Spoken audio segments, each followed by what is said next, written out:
President Vladimir Putin said Russia had struck Ukraine's energy infrastructure on Thursday in response to Kyiv using U.S. medium-range missiles, and that it could use its new Oreshnik hypersonic missile to attack decision-making centers in Kyiv.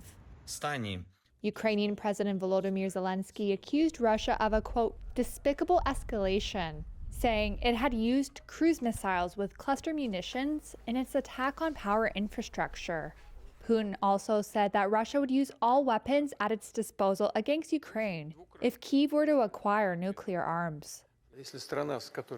If the country with which we are currently fighting becomes a nuclear power, what should we do? In this case, we will adopt and use everything. I want to emphasize this.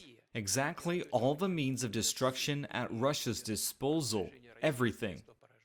The New York Times reported last week that unidentified Western officials suggested U.S. President Joe Biden could provide Ukraine with nuclear weapons before he leaves office.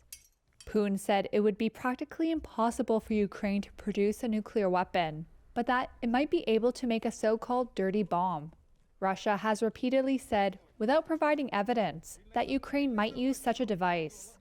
Georgy Tiki, a spokesperson for Ukraine's foreign ministry, urged the international community to react to Putin's threats and called on the country's partners to speed up the delivery of military aid. And Putin obviously tries to influence the new U.S. administration by those statements. It is very important if we treat it fairly. These are the statements. This blackmail is the expansion of war and the threat of expansion of war, an acceptable one. On Thursday, Putin said that there were no preconditions to start talks with Ukraine on a possible peace settlement, but that the terms he set out in June for a deal remain unchanged. Those include dropping NATO ambitions and handing over the 4 provinces claimed by Moscow. Zelensky said on Thursday that Putin's promotion of the Oreshnik missile shows that he does not want to end the war or allow others to try.